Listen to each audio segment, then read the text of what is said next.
thôi đuổi con giật xuống này à đã giờ đó là xét đó nè xét là chỉ đúng không Mình quay chống cho tôi. từ mà sao phai thế giờ vậy rồi giờ xuống thì cái nó sẽ đuổi ra thị trường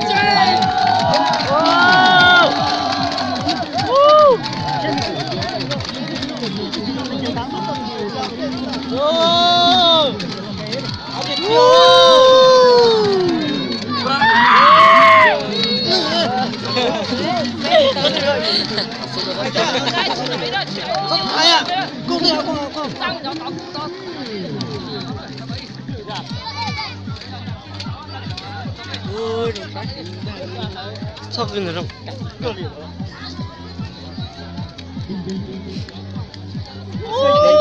gì à Bơi tới rồi bám chứ rồi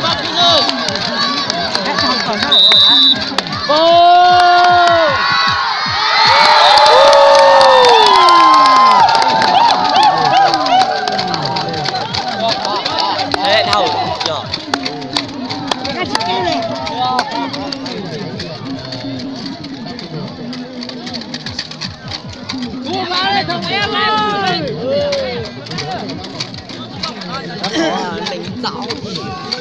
ô lấy đi thầm muốn lót qua rồi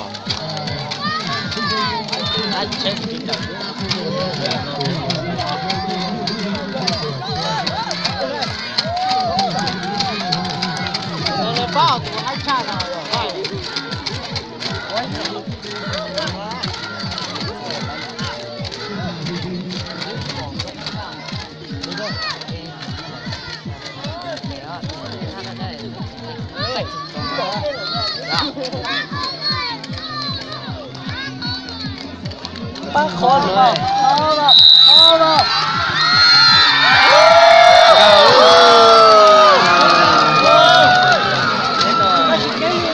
nhớ là chừng gà đấy mình tính bay này rồi người lấy lừa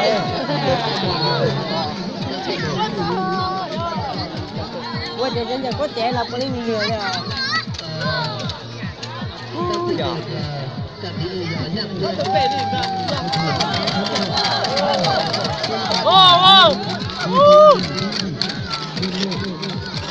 đã lông tông ra thủ mà tông đã ta là chỉ có lên lông tông này đấy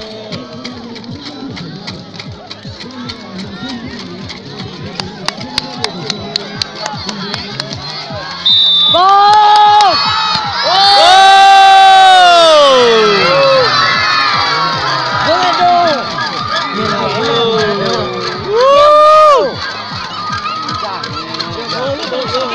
đừng trả nó chịu nổi ghê rồi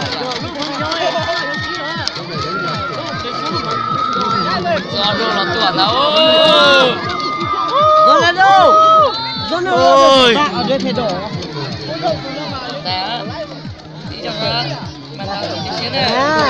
đâu mình chưa đội trưởng người ta ơi nhở ní bà lúc mà bây giờ cháu ấy à cháu có thể cho sói cho trường cho sáu rồi nó lên trường gốc sáu rồi có bể nè lên trường gốc rồi giờ bây giờ gốc sáu là thể gốc này nó chảy nhở vào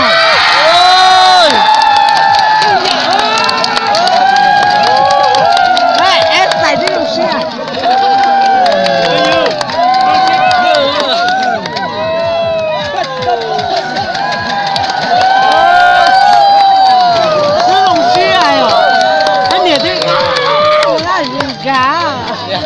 rất khỏe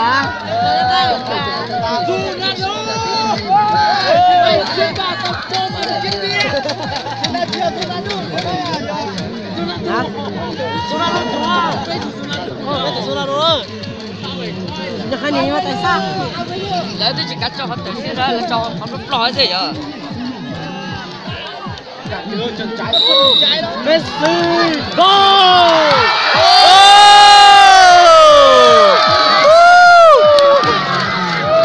nếu tôi chuẩn chuẩn tôi sẽ làm ôi nó tụi con có chịu xí á con chơi đâu老屌，真你们买，你们点头头边就左边点解啦，我你要多囤人解หน่อย嘛。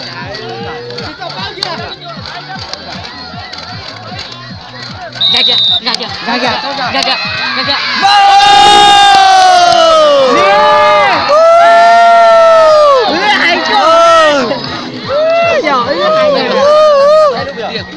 Yêu say cười. Ơi. Sẽ lên nào chuyện gái gì quá. Giờ rồi gì à? Nó chỉ cái gì vậy hả? À, đúng rồi giờ chuyện gì đó. Nhiều quá. Gì nè? Giờ đó giờ. Cái thì chính chơi đó giờ. Giả 2 về tỉnh. Đó là.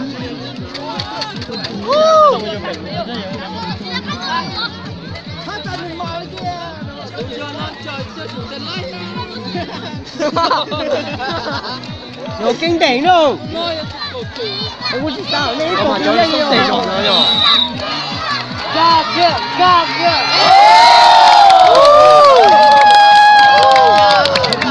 Chẳng ngay Dạy luôn. Đá thùng lưới. Đi dạy rồi. Chơi rồi. Đá thùng lưới kìa.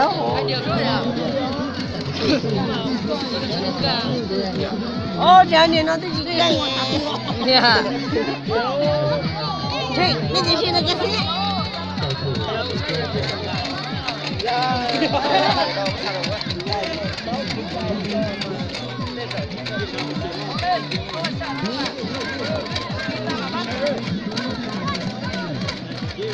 Tôi khóa rồi. Nhưng mà không có thể nó á nó thúng rồi.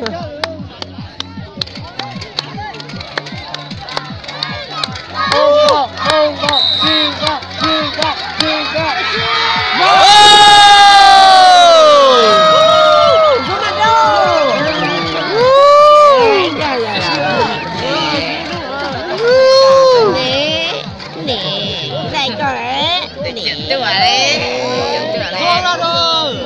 Rồi chừng rồi đó. Con này cứ làm mà. gì à? Lúc nào lúc tả đấy. Xin chào muốn đấy. Nó tả. Do chừng gái này. Tự nhiên cái gì rồi đấy. Là